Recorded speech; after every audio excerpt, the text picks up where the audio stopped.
right, assisted living fans, we're talking season 1, episode 17, entitled The Talk. 6 out of 10. Yeah, I'm honestly giving it a 6 out of 10. I'll tell you why in a moment. But before going forward, make sure you do the following. Yes, you know the drill.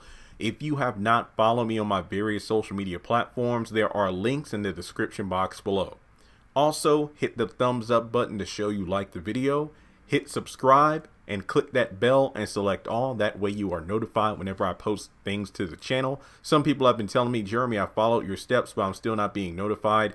Some other YouTubers I follow have said that something that has helped their subscribers is hitting the unsubscribe button, hitting subscribe again, and then clicking on the bell and cutting on all. So basically it's like restarting your phone or computer. Unsubscribe, but then resubscribe. Hit the bell and select all. That should fix the notification problem. So with that being said, not much to talk about during the most of the episode. Long story short, let's break it down. Sandra is upset because she overhears her parents pretty much mocking her, even though they are pretty spot on with their impressions of how she reacts to different news. And to be honest, her being upset about them mocking her happiness, I can understand why she's upset. But at the same time, she's completely neglecting the fact that she not only disobeyed her parents, but she ran off at this point twice with somebody who they don't know, who they've never met, and she didn't even tell them where she was going. So an ass whooping has been in order for several episodes now. So she pretty much storms out. And like I said, Leah looks pretty damn good in that blue. I don't know if it's like the blue shirt or, like the boots, the heels she's in. I don't know why, but I'm just like, okay, Jeremy, right on. But in any case, it's, obviously still the next morning. The kids are getting ready for school. I think it's fill up with the headphones. And I'm like, yep, old people do tend to eat like that. I can see why he's wearing those at the table. And we got Brown and Cora coming over. Apparently, it's like decoration day. So they are moving forward with getting the facility up and running. And I knew how this scene was going to play out as soon as Cora's like, why you got the headphones on at the table? And then Brown's like trying to say hello and they can't get his attention. And then turns out, I thought Brown was making the same kind of noises as Vinny, but he just wasn't used to chunky applesauce. So pretty much, Philip says, Sandra's still, upset. She's not getting ready for school. And, not getting ready, but she's not going to school. And turns out that Cora used to be a teacher and counselor at the school. So I guess continuity wise, this is, again, post Meet the Browns. And she's no longer working at the school. So I don't know if, Reggie is still a person of interest for her or she just moved on completely. And Cora made a very valid point about having to look, this is why I quit school. I can't deal with these kids and the attitude. As I gotten older, I feel like I'm becoming more like my mother now. I want to bust somebody's head. See, these Madea references like that, I don't mind because they aren't force feeding it to you. It actually makes sense. Cora's talking about how as she's gotten older, she's seeing more of her mother in her. I like that as opposed to 3 to 5 minutes of different characters going back and forth about Madea stories. It felt natural and I like that. So then Brown brings up the fact, I'm actually skipping ahead. So, Jeremy and Lee are just, upset that they aren't making any progress with their daughter. Vinny rightfully calls them out. It's like, y'all scared of her. It's like, it's ridiculous. Y'all 2 grown adults and you scared of your daughter. You don't know how to put your foot down. So then Cora goes up there after getting their permission. It's like, look, I'm going to have to sign a waiver. It's like, no, you have our permission. She goes in the room. It goes exactly as expected, even though I am kind of like Sandra now. It's like, you knock and then say knock, knock and walk in at the same time. It kind of defeats the purpose. Yes, I grew up in one of those, look, you don't pay the bills, so, screw locks on your door. But there is simple courtesy. However, Cora was being polite, even though, like I said again, if you're getting dressed or something and somebody just knocks and opens in the same breath, it just defeats the purpose of knocking. So she tries to understand what Sandra's doing and the fact that she has to go to school. Sandra puts on her headphones and that's about it. Cora goes downstairs. And then this happened exactly how I thought. Remember, if you watch my video, my preview breakdown for this week, I said it. I think Vinny, if he had a conversation and connected with Sandra, that would be great, because the synopsis was like Sandra connects with an unlikely motivator or whatever. And I'm like, Cora seems too obvious. Vinny would be a nice change of pace to give his character some meaningful connection with somebody, but it's probably going to be Mr. Brown, because I doubt Medea's going to show up. And I was right.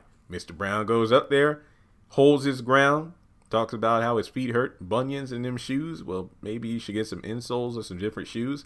And he actually, I don't even feel like I need to go over the entire conversation. Long story short, he gets through to Sandra by trying to make her understand that if you stop acting all mean and scowly and everything, then you might be able to make progress with your parents, because you got to go down there and say, I'm sorry. Now, I know that feels like a running gag. Like, yeah, that's been used way too many times. But he actually makes a point, because he got Sandra to recognize, hey, I know it sucks that, your parents pretty much uprooted you and your brother and pretty much made you change your entire life in the span of a matter of, days.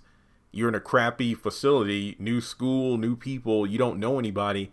It's understandable why you would be feeling the way you are, but you have to understand, like, life happens, like, different things happen that, you can't control. And not to mention, I said this before, like, she's in what 17 and the bus driver's 18. Before you know it, she's probably going to be off to college, so she just has to endure this for a little while.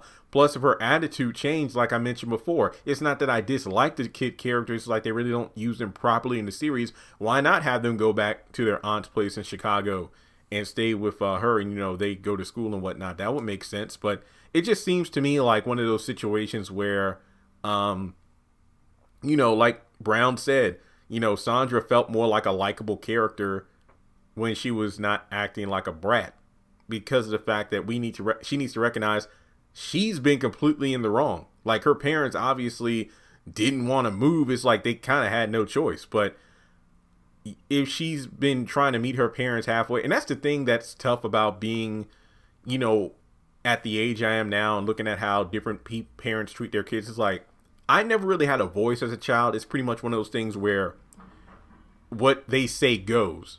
How you feel doesn't matter. So to actually see Brown having conversation like this is refreshing, which kind of like, look, I'm in no rush for kids. It kind of influenced me in a positive way, because I want to kind of break those cycles. If I ever have children, I want them to be able to express themselves, but at the same time, not be disrespectful, but not get disrespected. You see what I mean? Because it really stunts your personality growth when your parents kind of like, crack the whip.